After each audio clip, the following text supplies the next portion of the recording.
तो मैं बताता हूँ, जिस आदमी को उन्होंने मेरे घर की बैक साइड पे मारा ना, उसकी चीखों की आवाज मेरे घर में आ रही थी। आपके घर की दीवार के पीछे लाके एक बंदे को फेंकें और पहले उसको जानबूझकर ऐसी जगह गोली मारें कि वो ना मरे और वो चीखे, और उसकी चीखें आपके घर के अंदर सुनाई दें, आपके माँ बाप का वो लास्ट वाला कमरा हो, साथ आपके बच्चों का हो, वहां पे चीखें आपके घर में सुनाई दें, और फिर वो दोबारा गोली मारें ताकि ये और चीखे, और फिर 4 गोलियों के साथ उस आदमी को मारें, और फिर अगले 10 मिनट 5 मिनट वहां फायरिंग करते रहें, तो मैं आपसे पूछूंगा कि इमोशंस हैं या नहीं है। अच्छा इमरान भाई, मुझे बताएं, आज आप इमोशनल हो गए थे, अभी भी आप? यार आपके ऊपर एक रात में 6 पर्चे हो ना तो और आपके सारे हथियार जो आपको बड़े प्यारे हों वो आपसे सारे छीन लें एक दिन में, तो मेरे ख्याल में बंदा थोड़ा इमोशनल हो जाता है। ये फेजेज हैं और ये आते रहेंगे, ऊपर नीचे होती रहेगी चीज़ें। अच्छा, आपको गद्दार कहा गया? उस चीज़ से तकलीफ होती है। आपको बुलाकर दिखाया गया कि ये सारे चोर डाकू हैं, आज दूसरे साथियों को बुलाकर दिखाया जा रहा है ये सारे चोर डाकू। चाहते क्यों थे आप लोग उनके पास?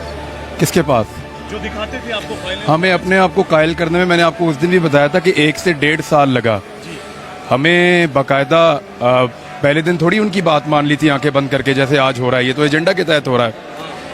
हमने तो तमाम सबूत पढ़े, हमें ऑफिसर से मिलवाया गया, डीजी रैंक के ऑफिसर्स हमें मिले और उन्होंने हमें तमाम चीज़ें पढ़ाई, समझाई, और बहुत सारी ऐसी लीगल चीज़ें थी जिनके बारे में हमारा नॉलेज कम था, तो वो एक्सपर्ट्स बुलाए गए, उन्होंने मुझे बताया कि ये ऐसे है। फिर मैं फाइलें लेकर आया, मैंने खुद पढ़ी, फिर जिनको समझ है लॉयर्स को, उनको बुला के उनके साथ मैंने कंसल्ट किया इंडिपेंडेंटली। फिर मुझे इवन जो इन्वेस्टिगेशन होती थी उनकी वीडियोस तक सुनवाई गई, तब मुझे समझ आई कि ये वाकई मेरे मुल्क को लूट के खा जाएंगे। मैंने अपने आप को काफ़ी कन्विंस किया था। देखें, सहाफ़ी को सबसे मिलना होता है। मुझे अगर आज अफगानिस्तान के अंदर से तालिबान बुलाएंगे और कहेंगे हम बात करना चाहते हैं, तो मैं उनकी बात सुनने जाऊंगा और उनकी बात को समझूंगा। अगर मुझे कोई नहीं मिसलीड अगर किया जाता तो मैं पहले दिन से शुरू कर देता। मैंने किसी की ख्वाहिश की तकमील नहीं की। मैंने यहाँ पे एक जुमला बोला था कि मैंने पहले अपने आप को कायल किया। मैं अपनी मर्जी से इस लड़ाई में उतरा था क्योंकि मैं कन्विंस था कि ये लोग, उन सारी चीज़ों को देखने के बाद, उन डॉक्यूमेंट्स को, उन केसेस को देखने के बाद, आई वॉज कन्विंस्ड कि मेरे मुल्क के साथ ये लोग ज्यादती कर रहे हैं। दैट इज़ वाई मैंने अपनी एक ओपिनियन बनाई और फिर मैंने उस पर काम शुरू किया। तो मैं तो वहीं पे खड़ा हुआ हूँ, मुझे तो कोई प्रॉब्लम नहीं है उसमें। ठीक है। अच्छा इमरान भाई, ये बता दें, अभी भी आपकी आंखें अगर हम देखें तो बड़ी आंखें नम हैं, वजह क्या है? नहीं, ऐसी कोई बात नहीं है। ये ऐसी कोई परेशानी वाली बात तो है नहीं, पार्ट ऑफ द गेम है, ये चलता रहता है। आपको अरेस्ट करवाया गया, आपका फैसला लिया गया, जो तकरीर आपने लाहौर में की थी। हाँ, वो उन्होंने पूछेंगे इसके बाद तो सब टैग आने चाहिए। नहीं, मैंने क्या किया देखो, 1 मिनट, मैंने जो बातें की, क्या मैं कुछ गलत कह रहा था? सर, हम पूछेंगे इस बार। हाँ, तो मैं सवाल पूछ रहा हूँ कि भाई यार 1 मिनट, आप मुझे बताएं कि आप मुझे लेकर जाएं खाना खिलाने के लिए अभी सारे, और कहें कि बाहर बहुत अच्छा जो है वो आपको फ्रूट चाट मिलेगी, वहां जाके आप मुझे गन्ने का जूस पिला दें, तो मैं आपसे पूछूंगा नहीं कि यार ये आपने क्या किया है, कह के तो आप मुझे कुछ और लाए थे यहाँ पे। तो वो मैं आपको सिंपल लाइटर नोट में एग्जांपल दे रहा हूँ, लेकिन मामला देखें ऐसे ही है।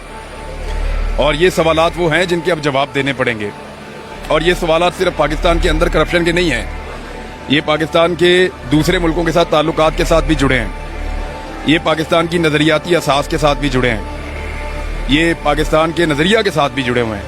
अब इन सवालात के जवाब लोग मांगते हैं, और ये वो लोग हैं जो पढ़े लिखे हैं, वो पूछते हैं। पाकिस्तान हिल जाएगा, इतनी बड़ी पर्सनालिटी है इस वक्त आप पाकिस्तान में। पता नहीं मुझे इसके बारे में, मुझे अभी तक वैसे हाथ किसी ने नहीं लगाया।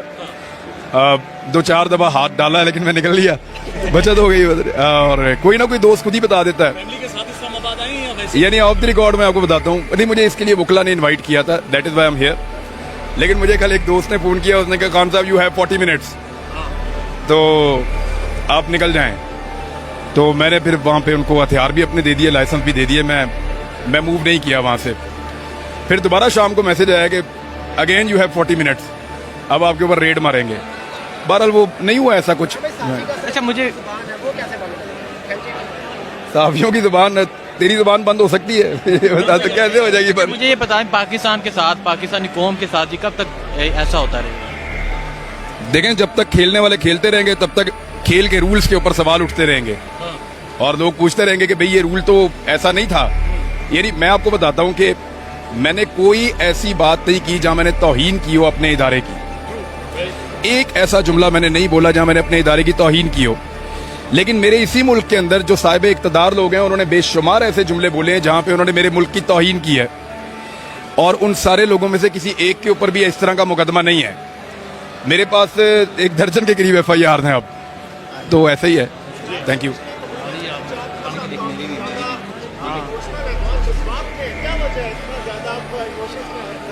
क्या हाल है आपका? ठीक है? नहीं, इमोशन में नहीं यार, आपके ऊपर भी पर्चे देते हैं ना 6-7 एक रात में। सुबह मैं आपसे पूछता हूँ इमोशंस कैसे हैं आपके। आपको मैं बताता हूँ, जिस आदमी को उन्होंने मेरे घर की बैक साइड पे मारा ना, उसकी चीखों की आवाज मेरे घर में आ रही थी। आपके घर की दीवार के पीछे लाके एक बंदे को फेंकें और पहले उसको जानबूझकर ऐसी जगह गोली मारें कि वो ना मरे और वो चीखे, और उसकी चीखें आपके घर के अंदर सुनाई दें, आपके माँ बाप का वो लास्ट वाला कमरा हो, साथ आपके बच्चों का हो, वहां पे चीखें आपके घर में सुनाई दें, और फिर वो दोबारा गोली मारें ताकि ये और चीखे, और फिर 4 गोलियों के साथ उस आदमी को मारें, और फिर अगले 10 मिनट 5 मिनट वहां फायरिंग करते रहें, तो मैं आपसे पूछूंगा कि इमोशंस हैं या नहीं है। इस लड़ाई में ना आवाम मुतनफिर हो रही है, इदारों के खिलाफ धरना कर रही है, आपको नहीं लगता? इदारों के खिलाफ नहीं करनी चाहिए। मेरे ख्याल में पाकिस्तान के इदारे हैं, हमारे इदारे हैं, हमने बनाए हैं, हमारे खून पसीने से बने हैं, वो हमारे लोग हैं, उनसे हमें इश्क है, प्यार है, और उनको भी रहना चाहिए और पाकिस्तान को भी रहना चाहिए। ये पॉलिसी मैटर के ऊपर इख्तलाफ राय है, लड़ाई नहीं है, दुश्मनी नहीं है, इख्तलाफ राय है। यार वो मुझे मैं भी एक्सपर्ट को दिया हुआ था, वो सारा डाटा चला गया। आप सबके नंबर भी अब मेरे पास नहीं है, बल्कि मेरे फैमिली मेंबर्स के नंबर भी अभी मैंने दोबारा मंगवाए हैं कि मुझे मैसेज कर दें, तो वो सारे नंबर भी चले गए, मेरे बाकी चीजें भी चली गई। ट्विटर मैंने अपना जो है वो रिकवर कर लिया है, बाकी चीजें मैं आहिस्ता आहिस्ता रिकवर कर रहा हूँ, इंशाल्लाह हो जाएंगी। हत्या कर दिया गया है, असला आपके पास नहीं है, हथियार कोई चीज नहीं है, अब कैसे खुद को प्रोटेक्ट करेंगे? What next? देखें, पहले भी अल्लाह ताला प्रोटेक्ट करता था, अभी भी अल्लाह ताला प्रोटेक्ट करेगा। हथियार के बगैर भी मैं वही था, मैं हथियार के बाद भी वही हूँ। पंजाब में कुछ जता हुआ है, आज खतरे आ रहे हैं। अच्छा नहीं, वो बंदोबस्त ये किया गया है कि चूरी दिखा के तो उन्होंने वापस जेब में डाल दी है। वो हुआ ये है कि ये जो फैसला है, अब तो फैसला आ गया, उसके बाद आप बात कर सकते हैं। मेरी अंडरस्टैंडिंग में जो इस वक्त हालात हैं, अगर वो इमरान खान साहब ने भी कहा कि वो कोर्ट में चले जाएंगे, मेरे ख्याल में उनकी पार्टी के लिए ये बेहतर होगा। अगर वो नहीं जाते तो हमजा शहबाज कल सुबह दोबारा वजीर आला पंजाब बन जाएंगे, आसानी से बन जाएंगे। अच्छा, ये ज़िमनी इलेक्शन के बाद नहीं था होना चाहिए?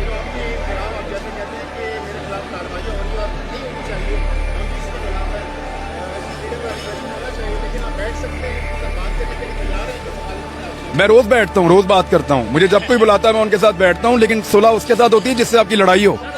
सर मुझे ये बताएं, जो ज़िमनी इलेक्शन हो रहा है उसके बारे में सारे इमरान रियाज के साथ क्या मसला है? कोई मसला नहीं है, ये तो मुझे खुद समझ नहीं आ रही, यही तो बात पूछ रहा हूँ कि मसला क्या है। मैं तो वही वाली लड़ाई लड़ रहा हूँ जो बड़ी जरूरी थी, तो मसला क्या है, यही तो पूछ रहा हूँ मैं। अच्छा मुझे बताएं, जो ज़िमनी इलेक्शन हो रहा है पंजाब में, ये जो आज का फैसला उस पर इफेक्ट कितना होगा, और ज़िमनी इलेक्शन में जो नताइज बदलने की सारी तैयारियां जारी हैं उसके बारे में क्या कहेंगे? देखिए, ज़िमनी इलेक्शन को मैनेज किया जा रहा है पंजाब में, और बड़े तगड़े पैमाने पे किया जा रहा है। उन 4 हल्कों में लोड शेडिंग भी नहीं होती। अब लोग दुआएं मांग रहे हैं काश हमारे हल्के का लोटा हो जाता, हमारे यहाँ पे इलेक्शन होता, हमारी भी बिजली ना जाती, यहाँ पे 24 घंटे लोड शेडिंग ना होती, तो वो लोग बेचारे अब इस तरह की दुआएं कर रहे हैं। वो पूरा मैनेज किया जा रहा है इलेक्शन। अगर हमजा शहबाज की हुकूमत वहाँ पे रहेगी तो ज़िमनी इलेक्शन में जिस तरह के वो वसाइल इस्तेमाल कर रहे हैं और जिस तरह हमजा शहबाज के मालिक जो हरकतें कर रहे हैं, तो उससे तो सब साबित। आपको लगता है? कभी भी नहीं खान साहब सारे आपके कैंसिल कर दिए गए, जब दोबारा कैंसिल करने हथियार लेने आपने उनको जूस पिलाया? हाँ जी, नहीं मैंने उनको पिलाया वो कल, क्योंकि लाइट गई हुई थी तो हमारा जूसर नहीं चल रहा था, तो मैंने उनको नहीं लाइट गई हुई थी, नहीं वो जूसर नहीं चल रहा था, कल हमने उनको पिलाया, एक रूह अफ़ज़ा कहते हैं उसको, कल उनको वो पिलाया जी। अच्छा, डॉक्टर यास्मीन राशिद ने जो कहा है न्यूट्रल रहें, तो उसके बारे में क्या कहेंगे? वो उनकी ओपिनियन है, मेरे ख्याल में उनके पास, मैंने उनसे बात की थी उनकी पार्टी से, वो लोग ये कह रहे हैं जी हमें दीवार के साथ लगाया जा रहा है, और वो इदारों के ऊपर इल्ज़ाम लगाते हैं, खासतौर पर पाकिस्तान के हसास इदारे के ऊपर वो एलिगेशन लगाते हैं लाहौर में बैठी हुई शख्सियत पे।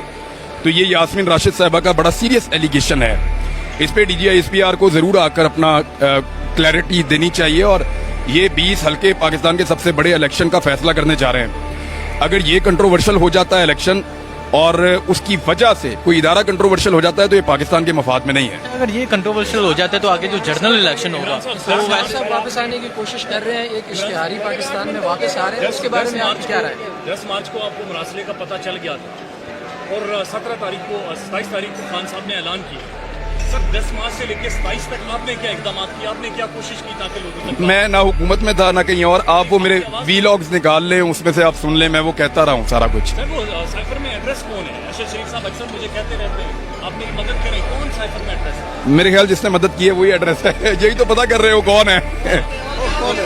Thank you very much. Doctor साहब के बारे में कुछ कहेंगे? एक इश्तिहारी अदालतें अभी तक सर उनको आना चाहिए वापस। वो देखें जो पाकिस्तान से बाहर गया हुआ है वापस आए, आकर अदालतों को फेस करे और सुरखरू हो जाए कानून की नज़र में। अच्छी बात तो ये है वो आके अपनी बेगुनाही साबित करें, जो लोग भी समझते हैं वो बेगुनाह है। लेकिन मैं डॉक्टर पे मैं बड़ा हैरान हूँ कि वो डॉक्टर इतना समझदार है कि वो जैसे ही कोई हालात मुवाफिक होते हैं वो कहते हैं सेहतमंद हो गए, हालात ख़राब होते हैं तो वो कहते हैं बीमार हो गए।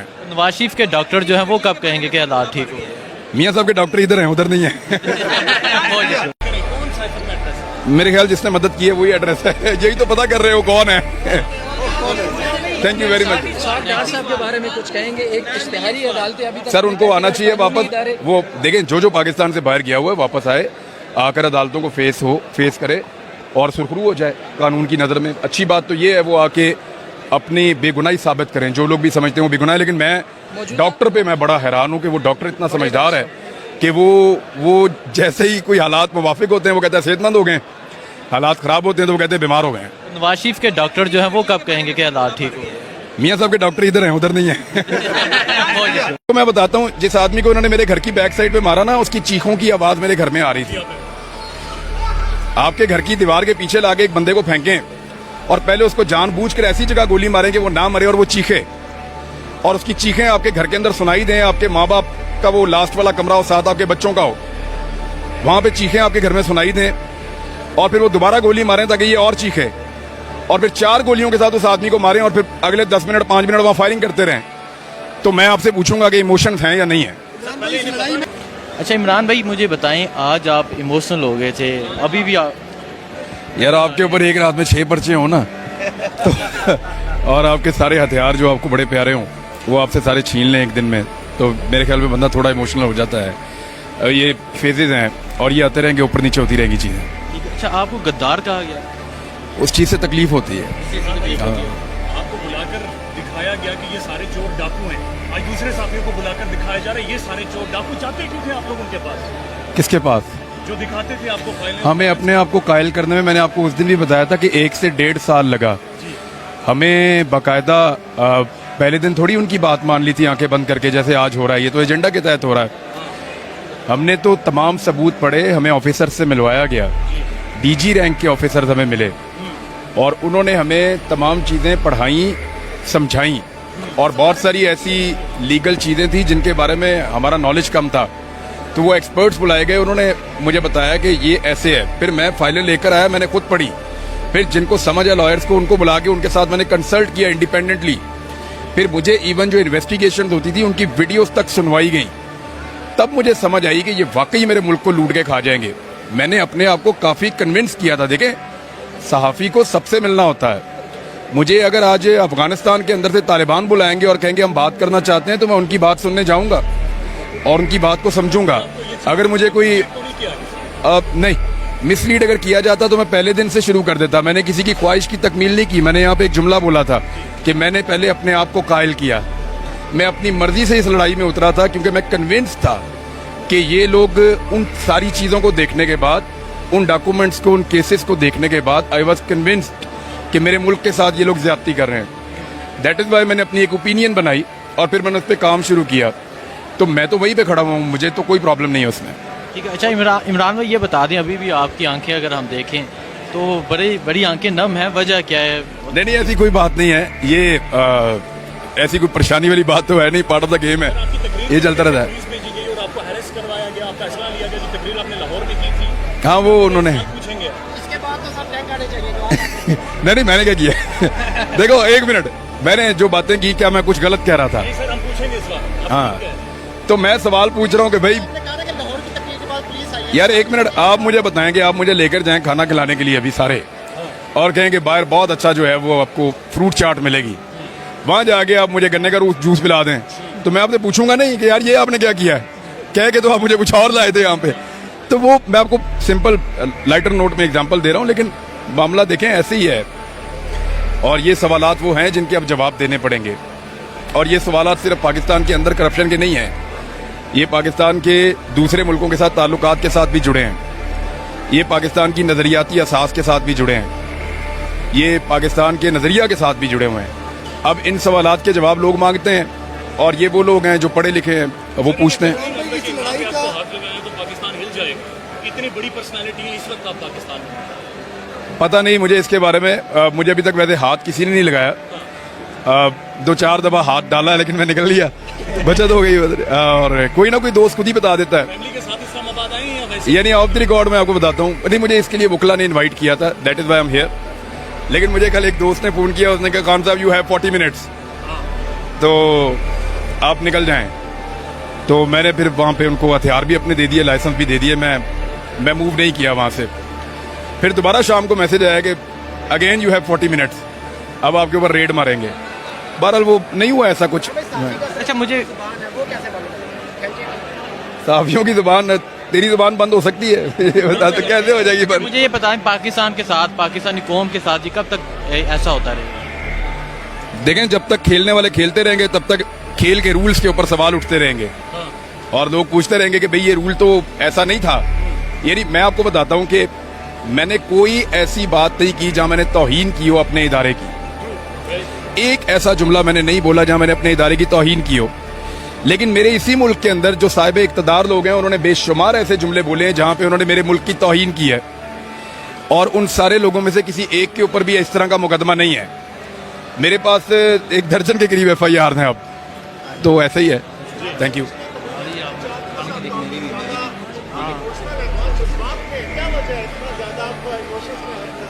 क्या हाल है आपका? ठीक है? नहीं इमोशन में नहीं यार, आपके ऊपर भी पर्चे देते हैं ना 6-7 एक रात में। सुबह मैं आपसे पूछता हूँ इमोशंस कैसे हैं आपके। आपको मैं बताता हूँ, जिस आदमी को उन्होंने मेरे घर की बैक साइड पे मारा ना, उसकी चीखों की आवाज मेरे घर में आ रही थी। आपके घर की दीवार के पीछे लाके एक बंदे को फेंकें और पहले उसको जानबूझकर ऐसी जगह गोली मारें कि वो ना मरे और वो चीखे, और उसकी चीखें आपके घर के अंदर सुनाई दें, आपके माँ बाप का वो लास्ट वाला कमरा हो, साथ आपके बच्चों का हो, वहां पे चीखें आपके घर में सुनाई दें, और फिर वो दोबारा गोली मारें ताकि ये और चीखे, और फिर 4 गोलियों के साथ उस आदमी को मारें और फिर अगले 10 मिनट 5 मिनट वहां फायरिंग करते रहें, तो मैं आपसे पूछूंगा कि इमोशंस हैं या नहीं है। इस लड़ाई में ना आवाम मुतनफिर हो रही है, इदारों के खिलाफ धरना सराई कर रही है, आपको नहीं लगता? इदारों के खिलाफ नहीं करनी चाहिए। मेरे ख्याल में पाकिस्तान के इदारे हैं, हमारे इदारे हैं, हमने बनाए हैं, हमारे खून पसीने से बने हैं, वो हमारे लोग हैं, उनसे हमें इश्क है, प्यार है, और उनको भी रहना चाहिए और पाकिस्तान को भी रहना चाहिए। ये पॉलिसी मैटर के ऊपर इख्तलाफ राय है, लड़ाई नहीं है, दुश्मनी नहीं है, इख्तलाफ राय है। यार वो मुझे मैं भी एक्सपर्ट को दिया हुआ था, वो सारा डाटा चला गया। आप सबके नंबर भी अब मेरे पास नहीं है, बल्कि मेरे फैमिली मेंबर्स के नंबर भी अभी मैंने दोबारा मंगवाए हैं कि मुझे मैसेज कर दें, तो वो सारे नंबर भी चले गए, मेरे बाकी चीजें भी चली गई। ट्विटर मैंने अपना जो है वो रिकवर कर लिया है, बाकी चीजें मैं आहिस्ता आहिस्ता रिकवर कर रहा हूँ, इंशाल्लाह हो जाएंगी। हत्या कर दिया गया है, असला आपके पास नहीं है, हथियार कोई चीज नहीं है, अब कैसे खुद को प्रोटेक्ट करेंगे? What next? देखें, पहले भी अल्लाह ताला प्रोटेक्ट करता था, अभी भी अल्लाह ताला प्रोटेक्ट करेगा। हथियार के बगैर भी मैं वही था, मैं हथियार के बाद भी वही हूँ। पंजाब में कुछ जता हुआ है आज खतरे आ रहे हैं। अच्छा नहीं, वो बंदोबस्त ये किया गया है कि चोरी दिखा के तो उन्होंने वापस जेब में डाल दी है। वो हुआ ये है कि ये जो फैसला है, अब तो फैसला आ गया, उसके बाद आप बात कर सकते हैं। मेरी अंडरस्टैंडिंग में जो इस वक्त हालात हैं, अगर वो इमरान खान साहब ने भी कहा कि वो कोर्ट में चले जाएंगे, मेरे ख्याल में उनकी पार्टी के लिए ये बेहतर होगा। अगर वो नहीं जाते तो हमजा शहबाज कल सुबह दोबारा वजीर आला पंजाब बन जाएंगे, आसानी से बन जाएंगे। अच्छा ये ज़िमनी इलेक्शन के बाद नहीं था होना चाहिए?